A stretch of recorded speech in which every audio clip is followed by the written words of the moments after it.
chasing after some of the most mind-blowing particles out there. Okay. Extremely high-energy neutrinos.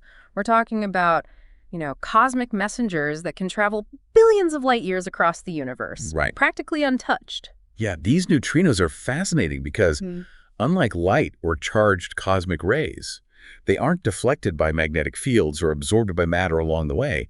They give us a clear view of their source, which could hold the key to unlocking the mystery of ultra-high energy cosmic rays, the highest energy particles ever observed. Okay, so these ultra-high energy cosmic rays are like the heavy hitters of the universe, right? Exactly. We're talking about stuff that makes supernovae look like tiny sparks. Exactly, and the sources of these ultra-high energy cosmic rays are still a puzzle. We're talking about events so powerful they dwarf anything happening in our own galaxy. Things like active galactic nuclei, those supermassive black holes at the centers of galaxies, or maybe even gamma ray bursts, the most powerful explosions in the universe. So how do these extremely high energy neutrinos help us track down those mysterious sources? Well, imagine these neutrinos as cosmic detectives, carrying clues about their origins across vast distances. And our main lead in this case is a groundbreaking study from the IceCube Neutrino Observatory, which has been collecting data for an incredible 12.6 years. That's 50% more data than their previous study. That's a lot of data. But wait, remind me, what exactly is the IceCube Neutrino Observatory? It's an incredible feat of engineering. A cubic kilometer of ice at the South Pole, equipped with thousands of detectors. Wow. Imagine a giant three-dimensional grid embedded in the ice, constantly watching for the faint flashes of light that signal a neutrino interaction. Okay, I'm picturing this massive grid in the Antarctic ice, searching for these tiny neutrinos. How do they even spot them? IceCube uses two main methods to catch these elusive particles. One is by looking for tracks, which are long trails of light created when certain types of neutrinos interact with the ice. The other is by searching for cascades, spherical bursts of light from other types of neutrino interactions. So they're looking for these telltale flashes of light in the ice. It sounds like finding a needle in a haystack. You're not wrong. One of the biggest challenges is filtering out the noise. All those signals that aren't from the extremely high energy neutrinos we're interested in. Most of that noise comes from atmospheric muons, created when cosmic rays collide with our atmosphere. I'm guessing they have some clever tricks up their sleeve to filter out all that noise. They do. IceCube is incredibly smart. It focuses on signals coming from directions where there's less background noise, which makes it easier to spot the ones from the neutrinos we're after. So after all that filtering, all that searching, did they find any of these extremely high energy neutrinos? Well, that's where things get really interesting. They only found 3 events with energies in the PeV range. That's a quadrillion electron volts. Wow. While that sounds high, it's not as high as we'd expect if ultra-high energy cosmic rays were mostly made of protons. Wait, so you're saying not finding a lot of these neutrinos actually tells us something important? I'm trying to wrap my head around this. How does that work? It's like this: if those ultra-high energy cosmic rays were primarily made of protons, as some theories suggest, we should be seeing a lot more of these extremely high energy neutrinos. Why? Because when protons travel through space, they interact with leftover radiation from the Big Bang, called the cosmic microwave background. And these interactions produce neutrinos. So if we're not seeing enough of those neutrinos, it means something isn't quite right with that picture. Are you saying that the cosmic rays might be made of something else entirely? Exactly. The lack of a strong signal challenges the assumption that ultra-high energy cosmic rays are mostly protons. It suggests that they might be made of a mix of heavier particles. So even not finding something can change our whole understanding of these cosmic rays. That's pretty amazing. But if they aren't just protons, what else could they be? And where are they coming from? Well, that's the mystery we're trying to solve. And this non-detection gives us some clues. For example, it tells us something about how active the sources of these cosmic rays were in the early universe compared to now. This helps us narrow down the possibilities. Okay, so even though they didn't find as many neutrinos as they expected, it's not a dead end. It actually gives us more clues to work with. I'm hooked. Tell me more. Where do we go from here? One of the prime suspects in this cosmic mystery is active galactic nuclei. Those supermassive black holes at the centers of galaxies. Yeah. They're some of the most energetic objects in the universe. Yeah. And we think they might be powerful enough to launch these ultra-high energy cosmic rays. So they took this non-detection of neutrinos and tried to see what it tells us about those active galactic nuclei. Exactly. They tested a model where these active galactic nuclei are the source of these cosmic rays, specifically focusing on their inner jets, where the conditions are extreme enough to accelerate particles. to such high energies. Okay, so we're talking about these supermassive black holes. Yeah. With jets of energy blasting out from their poles. Yeah, And they're asking, could these be the cosmic accelerators we're looking for? precisely.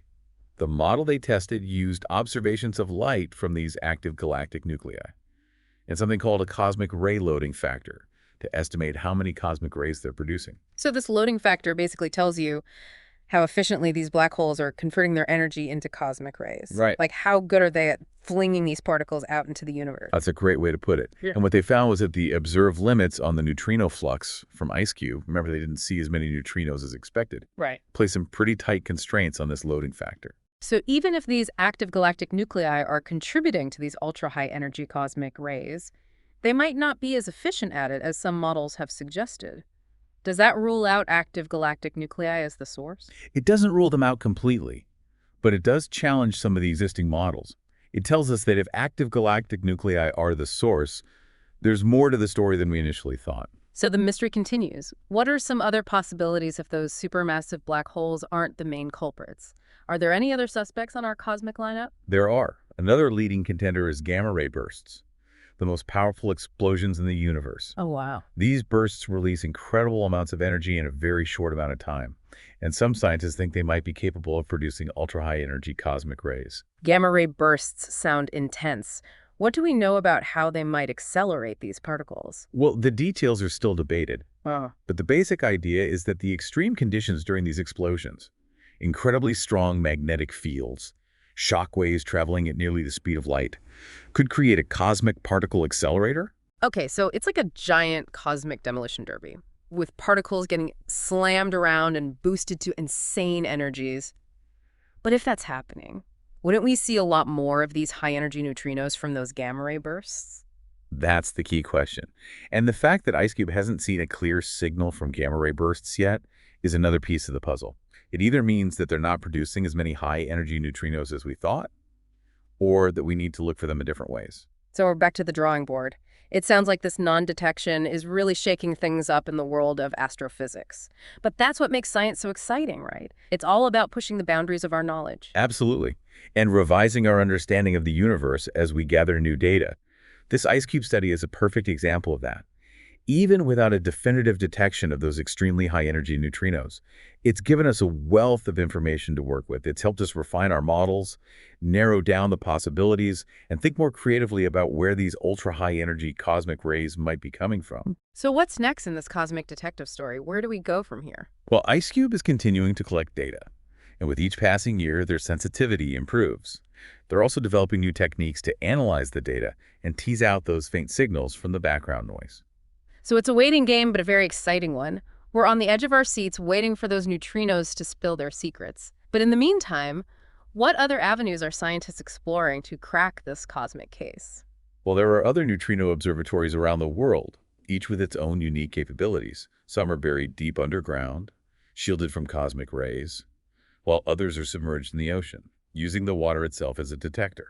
And there are new telescopes being built that will be able to detect the highest energy gamma rays ever observed, which could provide further clues about the sources of these ultra-high energy cosmic rays.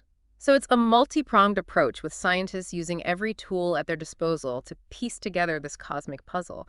But I have to ask, what about our own galaxy? Could there be something closer to home that's contributing to these ultra-high energy cosmic rays? That's an intriguing question. For the most part, we think these ultra-high energy cosmic rays are coming from outside our galaxy, simply because the events that produce them are so powerful. But there are some theoretical models that suggest certain extreme environments within our own Milky Way might be capable of accelerating particles to these incredible energies. Wait, really? You're telling me there might be something lurking in our own galactic backyard that's capable of producing these mind-boggling particles? It's a possibility, though it's important to note that it's still very much a theoretical idea. There's no direct evidence to support it yet, but it's a reminder that we still have a lot to learn about our own galaxy and the extreme events that might be taking place within it. Okay, I am officially intrigued.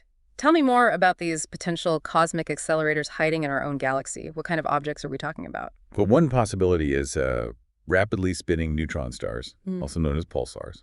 These are incredibly dense remnants of supernova explosions with extremely strong magnetic fields. Some models suggest that the rapid rotation and intense magnetic fields of certain pulsars could create conditions capable of accelerating particles to ultra-high energies. Okay, so we're talking about these tiny, super dense stars spinning hundreds of times per second, with magnetic fields trillions of times stronger than Earth's. That does sound pretty extreme. It is. And there's another intriguing possibility, microquasars. These are binary star systems where a black hole is pulling material from a companion star.